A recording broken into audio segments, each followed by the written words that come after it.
든든함, 우리가 열을 치료할 수 있고 안전하게 치료할 수 있어서 자신감을 주는 장비라고 생각하고 있습니다. 안녕하세요. 저는 파크뷰 운정점 대표 원장 조성일입니다. 오늘은 제가 피코쇼에 대해서 간단히 말씀드리겠습니다. 요즘은 이제 우리가 레이저 토닝이나 뭐 장비 얘기할 때는 요즘 이제 환자분들도 많이 피코 레이저를 많이 얘기하는데 병원 전화해서 피코 레이저 있어요? 이렇게 물어봐요. 그 왜 피코인지 알아야 될 것 같아요. 지금까지 레이저 토닝 다 나노 레이저라고 생각할 수 있고요. 피코는 수학적으로 봤을 때는 조금 더 얇게 나눠서 그 레이저 퀄리티, 빔 퀄리티가 나오는 거거든요. 그래서 레이저를 조사했을 때 조금 더 섬세하게 나오는 레이저고 또 효과 낼 수 있고 또 안전하게 쓸 수 있는 장비입니다. 피코쇼는 치료 파장이니까 당연히 안전하고 또 피코 세컨드 나오니까 더욱더 안전하게 볼 수 있습니다. 피코쇼를 강하게 사용해도 지금까지 제가 특별한 부작용이 없었습니다.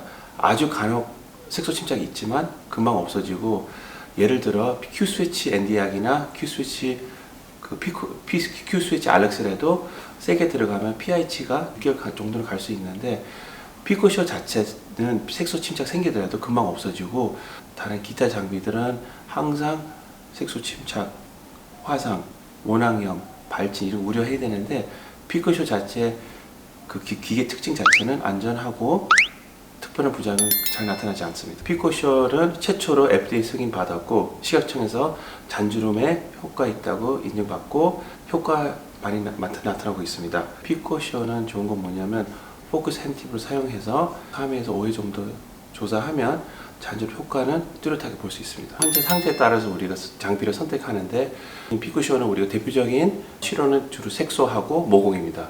그리고 당연히 두 번째는 우리가 문신 치료 많이 하고 있어요. 우리가 피코쇼를 선택하는 이유가 여러 가지가 있는데, 치료 파장인 피코를 꼭 사용하고 싶은 이유는 부작용 훨씬 덜하고 안전하게 쓸 수 있어서 제가 심지어 10대부터 사용하고 있어요. 10대는 주로 이제 문신이요. 20대부터는 이제 피부 결, 모공 그렇게 사용하고 있고요. 40대, 50대는 주로 기미, 다른 색소, 흑자, 그리고 또한 탄력. 피코쇼 자체가 효과 있으면서 다운타임이 많지 않습니다. 그래서 강도를 조절해서 다운타임 없이 효과 낼 수 있는 장비입니다. 우리가 피코쇼를 사용했을 때 레이저 끝에 우리가 교체하는 그 핸드피스가 있습니다. 6mm, 8mm, 10mm입니다. 쉽게 생각해서 그 출력을 조금 더 확대시켜서 좀 높은 에너지가 나옵니다. 그 높은 에너지를 안전하게 표피에 도달해서 콜라겐의 생성 촉진시켜서 피부 결, 모공, 탄력을 좋은 효과 나타납니다. 그리고 흑자, 이런 그 표피의 병변들은 피코쇼 1회만 해도 하지만 30%에서 70% 정도 색소 감소가 될 수 있고요. 기미는 아무리 깊이 있어서 보통 10회 이상 필요하다고 얘기합니다. 문신 같은 경우는 최소한 5회 4주 간격으로 우리가 권유하고요. 색소 같은 경우는 매주 오시고 피코쇼는 2주 간격으로 하고, 다른 레이저는 통해서 계속 관리받고 최소한 10회 정도 필요할 것 같습니다. 그리고 모공 탄력 치료는 우리 포커스 핸드피스 사용해서 2주, 3주 한 번씩 내원해서 보통 5회에서 10회 정도 권유하고 있습니다. 피코 토닝이라고 우리는 여기서 표현하는데, 피코 토닝은 아프지 않고 일반 그 렌즈를 우리가 사용하고 있어서 클렌징하고 제가 조사하는 시간은 보통 한 5분에서 10분 정도면 끝나고 후관림까지 다 받아서 환자분은 1시간 이내에 일을 끝낼 수 있습니다. 피코쇼는 장점은 어떤 시술해도, 특히 포커스팁 사용해도 얼굴은 붉어지지만 다음날 일어나시면 보통은 거의 다 없어지고, 조금 붉은기 있어도 화장 다 가능하고요. 일반 생활에 큰 지장 없습니다. 또한 우리가 흑자 좀 강하게 들어가게 되면 딱지가 생깁니다. 딱지가 생기면 다른 시술 하지 말고 한 1, 2주간 우리는 경과점 보고 있습니다. 특히 문신은 이제 강한 시술이니까 좀 염증이 생길 수 있고 거의 재생크림 꼭 바르라고 얘기하고 있습니다. 또한 포커스팁 흉터가 있거나 모공이 좀 넓은 분들한테는 좀 세게 들어가요.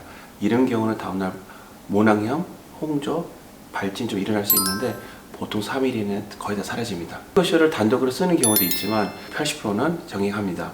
제가 제일 좋아하는 시술은 피코쇼랑 1064인 레블라이트 장비를 우리 같이 사용하고 있어요. 예를 들어 이번 주 피코쇼 사용하면 다음 주는 레블라이트, 이렇게 하고 필요에 따라서 531 레이저 쓰기도 하고 핵심은 1064, 532 KTP 하고 755 파장인 피코쇼 그렇게 색소 치료를 하고 있습니다. 성인 아토피든 뭐 지루성 피부염이든 건선이든 이런 환자들 와서 이제 그 치료를 하고 싶어요.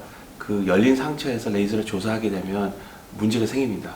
알러지가 더 심해지고 자극돼서 더 큰 일이 일어날 수 있어서 결론적으로는 환경을 조금 더 만들어 준 다음에 레이저를 할 수 있어요. 그 환경을 어떻게 만드냐? 먹는 약, 크림, 주사로 인해서 환자분 그 기저, 피부를 튼튼하게 만든 다음에 레이저를 조사할 수 있습니다. 좋은 질문입니다. 일단 우리 환자분들의 입장에서는 단어를 잘 모르니까 이제 피코 레이저, 레이저 토닝, 뭐 점 레이저, 프락셀 레이저 이렇게 얘기를 많이 하는데 피코 얼마예요? 여기는 레이저 토닝 얼마예요? 이런 질문도 나옵니다. 여기는 왜 조금 더 비싸죠? 왜 가격이 다르죠? 그 여러 가지 요인이 있어요. 첫 번째, 같은 레이저 아닙니다. 레이저 토닝이라고 해도 자동차처럼 회사마다 차가 있잖아요. 같은 자동차는 맞아요. 근데 같은 질하고 같은 모양, 같은 효과 낼 수 없습니다. 레이저가 조금 더 안 좋아서 저렴한 것도 있고 뭐 다른 이유도 있겠지만 보편적으로 봤을 때는 조금 더 장비가 좋으면 가격이 좀 올라갑니다. 그리고 또 같은 레이저다. 왜 차이 나지? 여러 가지 이유가 있는데 첫 번째는 조사 시간이에요. 짧게 하면 당연히 더 저렴하고 길게 하면 조금 더 비싼 건 있는데 정석껏 제대로 해주면 조금 더 비싼 거고 조금 더 빨리 끝나면 조금 더 저렴하게 받을 수 있어요. 또한 우리 병원 시스템은 주치예요. 그래서 한 의사가 그 환자 맡으면 그 환자는 그 의사만 만나는 거예요. 후 관리도 중요하다고 생각하거든요. 피코쇼는 좋은 장비고 안전하게 쓸 수 있지만 그래도 레이저예요. 레이저 끝나고 발진이 일어날 수도 있고 부작용이 일어날 수 있는데 우리는 환자분이 이제 안전하게 귀가할 수 있도록 우리는 그런 시스템 만들었습니다.